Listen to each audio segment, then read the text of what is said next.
보유세 엄청 낮다. 다른 OECD 국가 보니까 우리나라 보유세가 굉장히 낮아. 외국 사례를 봐. 우리나라 낮아. 그러니까 우리는 정상화를 위해서 보유세 올리자. 지금 이 얘기거든요. 보유세 낮다는 거예요. 그래서 7월에 세부담 강화 예고. 왜 7월이나 아시다시피 7월 넷째 주 목요일 요게 조세 개편이 항상 일어나죠. 그리고 요 조세 개편의 적용은 2027년에 시행이 됩니다. 1월 1일부터 엄밀히 말하면은 조세 개편에 보유세가 있으면은 7월 달, 9월 달, 12월 달에 되고 시작점은 6월이 기산일이니까 6월부터 집을 가진 사람에 한해서 요때 보유세 적용을 받습니다. 여러 채 가지고 있으면 세부담 상응해야 된다라고 하는데 이 내용들을 조금 정리를 해보면은 이런 겁니다. 오늘 한 말입니다. 부동산 가격은 서울의 늘 핵심 의제로 작용해온 사안이며 선거에 영향을 줬는지 따지기 전에 원래 상수 같은 문제였다. 이건요, 제가 늘 얘기하는 건데 상수 맞습니다. 부동산은요.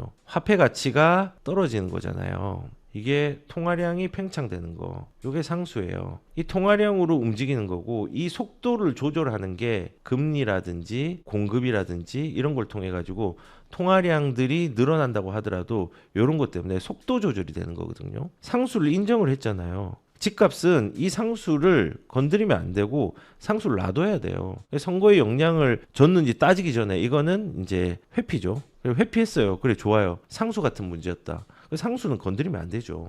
왜 건드리고 있어요? 이어서 부동산 정책에 대해서 여론 평가를 언급하며 대체적으로 정책 평가는 부정적 의견이 더 높게 나오는 경우가 많지만 부동산 정책은 그래도 절반 정도는 긍정 평가를 받았다. 이게 표가 50%가 넘었다고 긍정 평가 아닙니다. 그러면서 부동산 때문에 선거에 나쁜 영향을 미쳤다. 좋은 영향을 따지면은 나쁜 영향보다 좋은 영향이 차라리 많지 않을까 싶다. 좋은 영향이 많아서 서울시장 떨어지고 부산의 하정우 떨어지고 정원호가 떨어졌습니까? 평택에서 떨어졌습니까? 이게 명픽이었는데 일명. 이게 보여준 상징적 의미가 부동산에 대한 정책들이 잘못된 방향으로 가고 있다는 것들을 저는 말한다고 생각을 합니다. 그리고 여기서 이제 세금 문제를 얘기를 합니다. 세금. 우리나라 보유세는 대체로 많이 낮아. OECD 국가 내용으로 많이 낮답니다. 많이 사도 부담이 없다. 이거 보고 제가 조금 나쁜 말로 경악을 했습니다. 와, 그래. 많이 사도 부담이 없다고요? 부동산을 사는 것 자체가 부담이거든요. 늘 부담감을 가지고 삽니다. 부담감을 가지지만 용기 있게 행동하는 거거든요. 그리고 이런 부분들이 부담이 낮기 때문에 기대 수익을 낮춰야 된다고 합니다. 자, 그러면은 제가 이제 좀 따져볼게. 보유세가 대체로 낮아 많이 사도 부담이 없다. 한번 보겠습니다. 맞습니다. 보유세는 우리나라가 제가 그냥 그래도 미국이 자본주의의 1등이니까 미국을 비유를 해보겠습니다. 보유세가 우리나라가 낮습니다. 맞습니다. 근데 부담이 없다? 보십시오. 미국에서 최고로 보유세가 많이 나가는 주가 뉴저지입니다. 뉴저지. 그리고 미국의 평균 중간값하고 하와이의 저택이 좀 작게 나가는데 이 보유세가 제가 계산을 좀 가정을 해봤어요. 자산 가치를 이 미국에 있는 사람도 집을 3개를 가지고 있다. 그 대신 가액은 30억이다. 한국도 3개를 가지고 있는데 30억이다. 라고 하면은 우리가 중과를 한다고 하더라도 뉴저지가 7,400만 원 정도 나오고 많이 나오죠. 미국은 평균이 3,300 나옵니다. 30억이면은 많이 나와요. 우리나라는 2,300이네. 하와이 같은 경우는 보유세 자체가 좀 낮지만은 우리나라가 미국의 평균보다는 더 낮은 거 맞습니다. 그런데 되게 웃긴 거는 30억인데 이거를 10억, 10억, 10억으로 제가 3개로 나눴잖아요. 10억짜리를 3개를 가지고 있어서 10억짜리 대비해가지고 세금이 3배, 딱 3배 올랐어요. 집이 세 채니까. 근데 우리나라는 3배가 오른 게 아니라 15배 폭등합니다. 중과가 있어가지고 15배 폭등했죠. 그러면은 좋습니다. 이렇게 우리나라는 보유세 낮습니다. 맞습니다. 그러면은 저는 이런 생각을 합니다. 왜 세금을 올리고 거두는 거에만 벤치마킹을 하냐. 요거는 다른 데 많이 거두니까는 우리도 많이 거둬야 된다 했잖아요. 그럼 거꾸로 저는 이 유리한 것만 붙이고 시장 상황을 전혀 고려하고 있지 않다고 생각이 드는 게 미국 같은 경우는요. 아까 말한 것처럼 뉴저지 같은 경우는 높잖아요. 높은데 미국은 여러 가지 장치들이 되게 많이 있습니다. 예를 들어서 약자랑 고령자 같은 경우, 보유세 같은 경우에 그냥 일반 주택을 소유하는 자에게는 해당은 안 되지만은 뭐 65세 고령자나 뭐 조건에 맞으면요 재산세를 유예하는 게 있습니다. 재산세 유예하고 돌아가시면은 소유권이 이전될 때 재산세를 걷어갑니다. 근데 우리나라는 지금 이거는 준조세지만요 그냥 뭐 보유세 많이 걷겠다고 하지만은 우리나라 또 뭐 있어요? 준조세 중에서 아니 은퇴자들은 건보료 좀 줄여야 되지 않나요? 은퇴되면요 건보료가 더 많이 나옵니다. 왜냐? 직장인이었다가 이제 지역가입자로 바뀌면은 직장인은 어떻습니까? 건보료를 회사에서 50% 내주고 그다음 내가 50% 내는데 소득에 대해서만 50%를 내요. 재산이 포함이 안 돼요. 근데 지역가입자가 되면요 내가 세금을 건보료를 100% 다 내고 플러스 집, 뭐 자산에 대한 걸 합쳐가지고 100%를 낸단 말이에요. 폭탄이죠. 그러니까는 미국 같은 경우는 재산세나 세금에 대해서 약자에 대한 배려들이 좀 있는 게 있더라고요. 그리고 비싼 동네 같은 경우는 캘리포니아 같은 경우는 6억짜리 집을 샀으면요. 그 6억을 내가 10년 전에 사서 집이 50억이 되었어요. 그러면은 6억 기준으로 재산세를 매깁니다. 모든 동네가 그런 건 아니에요. 그럼 우리는 이런 것도 본받아야 되지 않나요? 세금 많이 걷는 거면 본받지 않고 이런 걸 본받아야죠. 그리고 물가 상승률 정도를 올리긴 해요. 근데 이것도 최대 세율이 있어요. 세금의 최대 2% 이상은 올릴 수 없도록 해놨어요. 그래서 만약에 내가 캘리포니아에서 10년 전에 6억짜리 집이 50억이 됐다. 그러면 재산세는 6억에 해당되는 재산세로 조금씩 올리지만 올라가면서 그냥 하는 거지 지금처럼 우리 시가 가액으로 하진 않아요. 이런 거는 왜 안 배우고 그냥 많이 걷는 것만 배우나요? 그리고 우리나라가 전체적으로 볼 때 세금이 굉장히 많습니다. 지금 기대 수익률을 낮춰야 한다라고 얘기했잖아요. 근데 미국은요 기대 수익률을 인정을 해줍니다. 이게 또 높든 낮든 너무 높은 것보다 이걸 인정해주고 뭘 집중을 하느냐 잘 갈아탈 수 있도록 해줍니다. 이런 거는 본받아야죠. 보시면은 미국은 이제 양도세에 대해서 취득세는 0입니다. 0. 거래하는 게 있고 때에 따라서 고가의 주택은 취득세가 뭐 1에서 뭐 4% 5%까지 가는 데도 있긴 합니다. 근데 우리나라처럼 12% 아니죠. 이것도 줄여야죠. 그러면은 세금 덜 걷고 외국인이 벤치마킹을 하면은 세금 걷는 거 말고 양도세는요 연방 양도세가 있어요. 미국은. 그리고 50개의 주가 있잖아요. 미국 자체고 연방 양도세는 단일 세율이에요. 23.8%. 그리고 세금을 안 낸 플로리다, 텍사스, 네바다는요 양도세가 0원입니다. 그러면은 연방 양도세 플러스 주 양도세 합치면 23.8%. 이게 양도세 최대 세율이에요. 그리고 좀 중간 정도 되는 거 콜로리다, 펜실베니아 이런 데는 연방 양도세가 23.8%.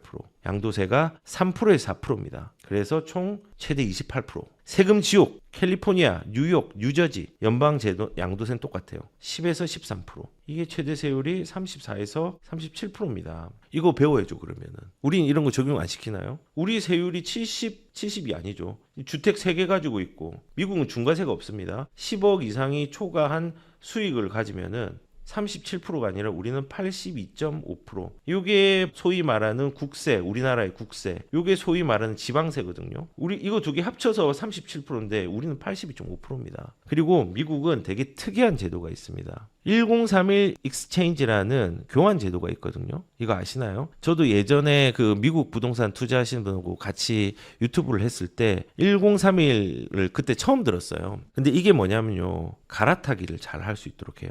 그리고 상속까지 플러스해서 생각을 할 수 있어요. 이게 뭐냐면은 만약에 내가 집을 팔았어요. 근데 팔았는데 양도 차익이 한 3.4억 5억 정도 뭐 지금 환율 기준으로 한 3억 5천 정도 넘어가잖아요. 그러면은 양도세를 유예를 시킵니다. 단 조건이 있습니다. 단 조건은 다른 부동산으로 재투자할 경우 다른 부동산으로 갈아탈 경우에 양도세가 10억이 나왔어요. 20억이 나왔어요. 30억이 나왔어요. 근데 그 돈을 그대로 에스크로에 맡기고 나중에 갈아타면은 그거는 양도세가 유예가 됩니다. 이거를 그러면은 예를 들어서 10억짜리 주택을 한 5번을 갈아타기를 해가지고 100억이 되었어요. 근데 계속 이 1031 익스체인지 제도를 이용을 한 거예요. 그러면은 이거는 양도세가 계속 유예가 됩니다. 그럼 언제까지 유예가 되냐? 소유자가 사망할 경우에 유예가 됩니다. 끝까지 세금을 안 내고 갈아타기 편하잖아요.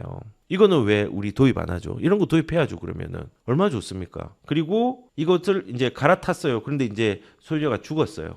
사망을 했어요. 이 100억이 있잖아요. 이 100억을 자식이 상속을 받습니다. 상속을 받을 때 그러면은 여기 지금 갈아타면서 못 냈던 양도세 10억에서 100억이 될 때 90억에 대한 차액에 대해서 어떻게 하느냐. 이거는 그냥 없애줍니다. 없애주고 이 사람은 죽었으니까는 그냥 퉁 끝입니다. 그러면 이 사람이 이 100억을 받았잖아요. 100억짜리 주택을. 그러면 주택을 받은 이후에 이 사람은 지금 바로 팔아도 양도세가 0원입니다. 여기서 100억이 이제 시작점이 되는 거고 그 100억에서 플러스 뭐 10억이 되어서 1031 익스프레스를 사용 안 했다. 그러면은 이제 양도세를 이렇게 내는 거죠. 우리는 왜 이런 거 도입을 안 하죠? 지금 이재명 정부에서는 이 얘기를 하잖아요. 보유세 대출은 많이 낮아서 사서 부담이 없다. 기대 수익 낮춰야 된다 했는데 그러면은 우리나라는 부담이 높은 취득세라든지 부담이 높은 양도세에 대해서는 다른 나라에 비해서 비교하면은 비싸잖아요. 그러면 그건 낮춰야 되지 않을까요? 기대 수익률 여기서는 잘 갈아탈 수 있도록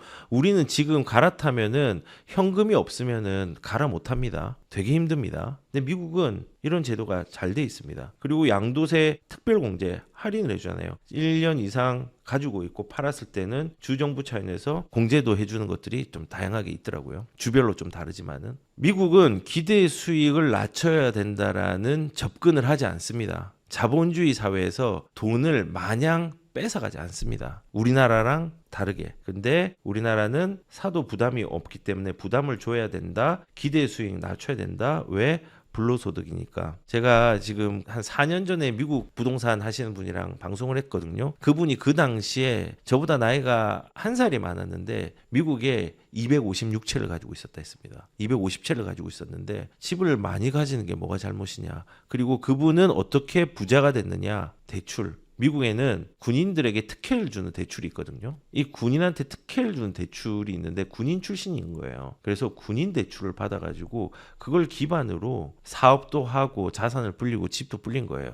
그냥 이렇게 막으면 안 돼요. 남의 돈으로 투기하는 건 막아야 된다. 그러면은 정부도 막아야 됩니다. 정부는 뭘 막아야 돼요? 정부도 남의 돈으로 지금 하잖아요. 세금 모자라면은 국채 발행하잖아요. 저는 돈을 빌리는 게 나쁜 게 아니거든요. 기업은 회사채를 발행하고 그리고 공기업은 공채를 발행하고 개인은 또 대출을 받을 수 있는 거고 그런 거 아니겠습니까? 근데 이걸 막는 건요. 지나치게 말하는 자본주의에 저는 어긋나는 거라 생각합니다. 다주택자 중심으로 대출 규제를 강화할 듯 제가 말씀을 드린 것처럼 지금도 다주택자를 많이 안 되고요. 1금융권 막혔고요. 그 다음에 2금융권 막혔고요. 그 다음에 P2P 대출 막혔고요. 사업자 대출 막혔고요. 지금 남은 거는 일반 대부. 이제 금강원에 등록된 대부가 있고 그 다음에 지역 대부가 있거든요. 근데 금강원 대부는 막을 것 같아요.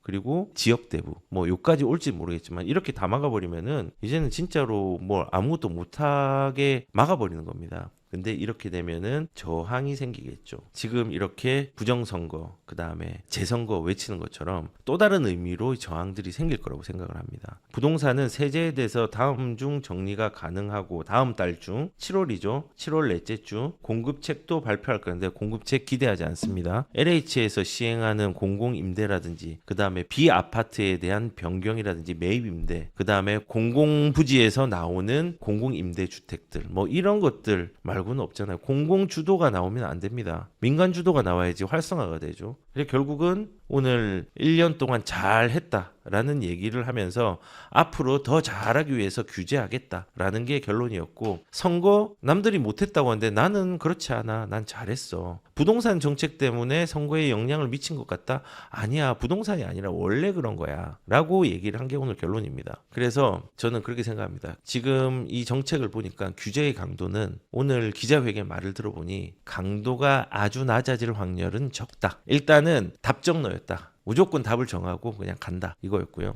그 다음에 규제로 안정화된 시장 저는 없다고 생각하고요. 규제의 강도가 셀수록 가격의 이상 현상은 더 컸습니다. 그래서 저는 9월 전후 가격 변화 거래는 적을 수 있으나 올라가는 속도 확산되는 속도는 더 커질 걸로 보입니다. 그거는 위에서 말씀을 드렸습니다.